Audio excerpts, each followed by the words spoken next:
अभी हाल ही में कांग्रेस की राष्ट्रीय कार्यकारी अध्यक्ष श्रीमती सोनिया गांधी ने पार्लियामेंट में एक वक्तव्य दिया और शून्यकाल में उन्होंने प्रश्न उठाया कि भारत में जो सोशल मीडिया है या सोशल साइट है, इसको तत्काल प्रभाव से बंद कर देना चाहिए, क्योंकि इस साइट के माध्यम से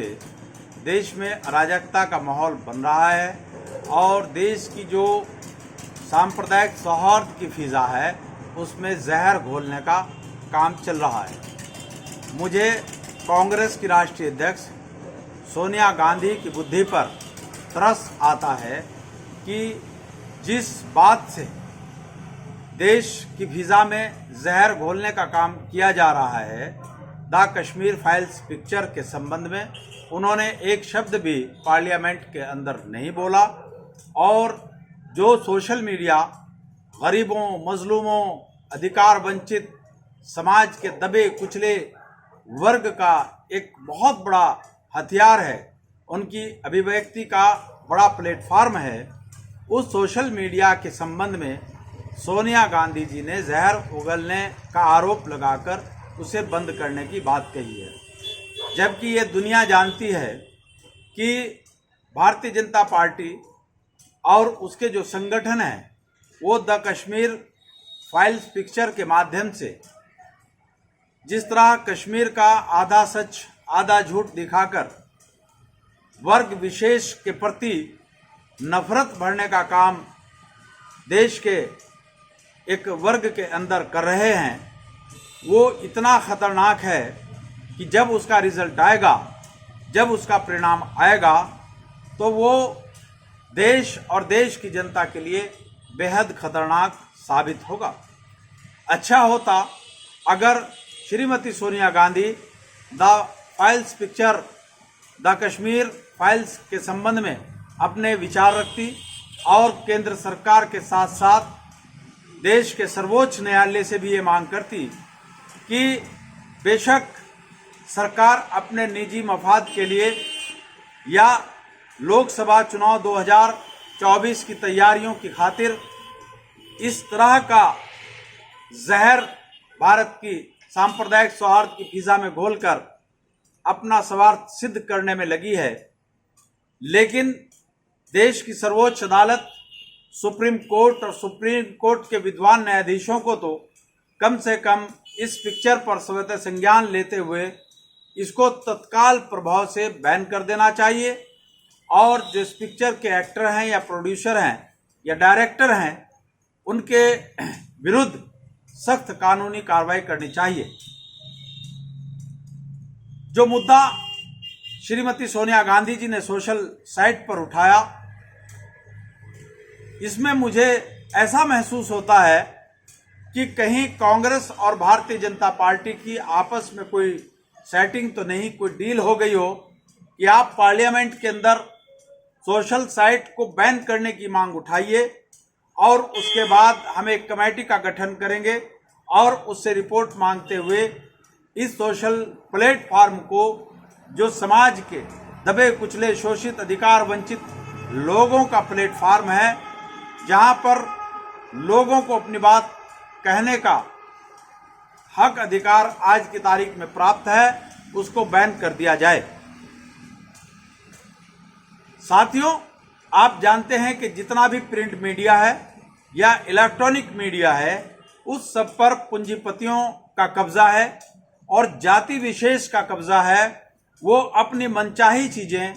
समाज में, देश में जो दिखाना चाहे उसको दिखा देते हैं और जिनके खिलाफ वो घृणा फैलाने का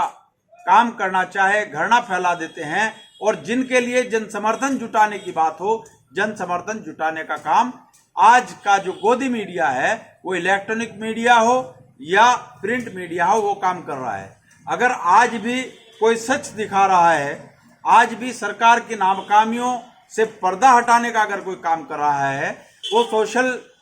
मीडिया है और उसी सोशल मीडिया को कांग्रेस की राष्ट्रीय अध्यक्ष बैन करने की बात कर रही हैं। मुझे उनकी बुद्धि पर तरस आता है।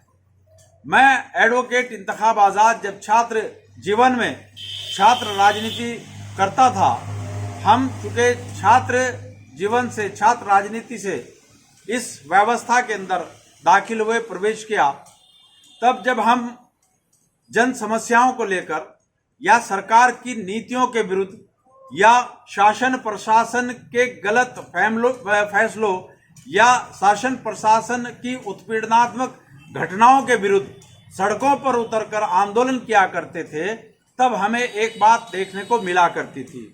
क्योंकि जो समाचार पत्रों के मालिक होते हैं वो एक बात अपने संवाददाताओं से कहते हैं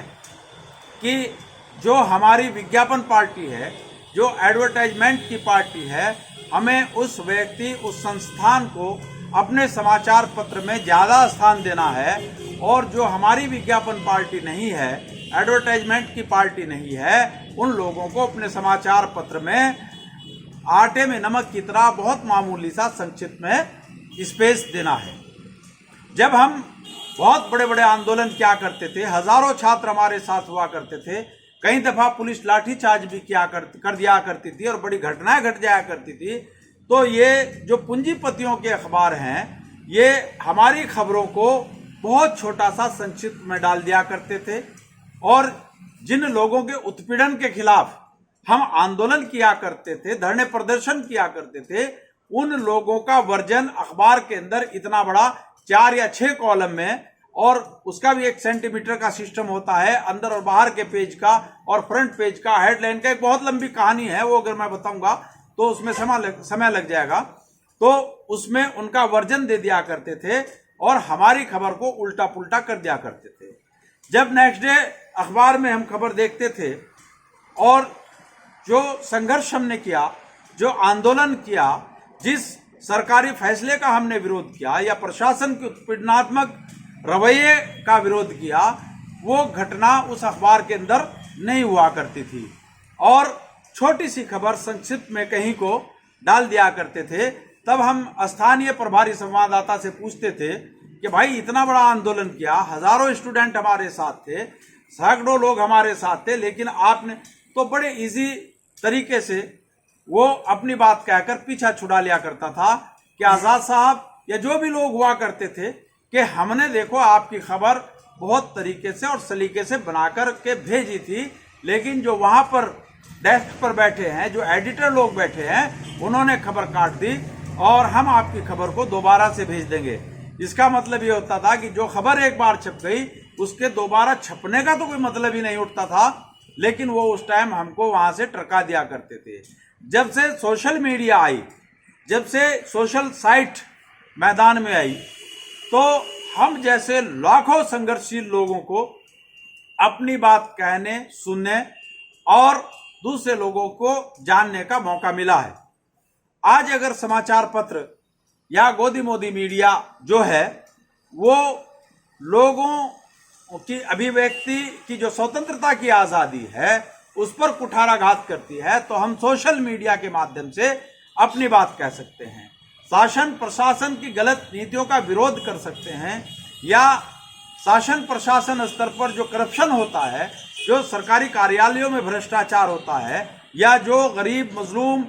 सरकारी अफसरों के उत्पीड़न का या उनकी रिश्वतखोरी का शिकार बनते हैं, वो बड़े आसानी के साथ आज सोशल साइट पर आकर उसका विरोध कर सकते हैं, अपनी बात कर सकते हैं, और फिर उन पीड़ित लोगों के समर्थन में हजारों हाथ खड़े हो जाते हैं और उनको न्याय दिलाने की दिशा में संघर्ष शुरू कर देते हैं। ऐसे में यदि सोशल मीडिया पर कांग्रेस की कार्यकारी राष्ट्रीय अध्यक्ष श्रीमती सोनिया गांधी जी ये बयान देती हैं कि सोशल मीडिया के माध्यम से देश में जहर घोला जा रहा है, ये मैं समझता हूं श्रीमती सोनिया गांधी के मानसिक दिवालियेपन का प्रतीक है, या फिर कहीं ना कहीं वो भारतीय जनता पार्टी से मिली हुई हैं और उनके इशारे पर उन्होंने इस तरह का बयान दिया है। मैं देश के तमाम सोशल एक्टिविस्ट और जो सोशल मीडिया का इस्तेमाल करके देश में संविधान का राज कायम करना चाहते हैं, जो चाहते हैं कि संविधान के मुताबिक समानता, स्वतंत्रता, न्याय और बंधुता पर आधारित व्यवस्था भारत में लागू हो, वो तमाम लोग सोनिया गांधी जी के बयान की निंदा करें, उसकी घोर भर्त्सना करें और उनसे कहें कि द कश्मीर फाइल्स जो नफरत घोलने का काम भारत की फिजा में कर रही है, उसके खिलाफ आप आवाज उठाइए, उसके खिलाफ आप संसद में बोलिए, उसके लिए कांग्रेस के नेताओं को लेकर आप सड़क पर आंदोलन करिए। सोशल साइट पर उंगली उठाने का आपको कोई हक अधिकार नहीं है। साथियों, आपने मेरी बात को ध्यानपूर्वक सुना, उसके लिए आपका बहुत बहुत धन्यवाद। जय मूल निवासी, जय संविधान, खुदा हाफिज।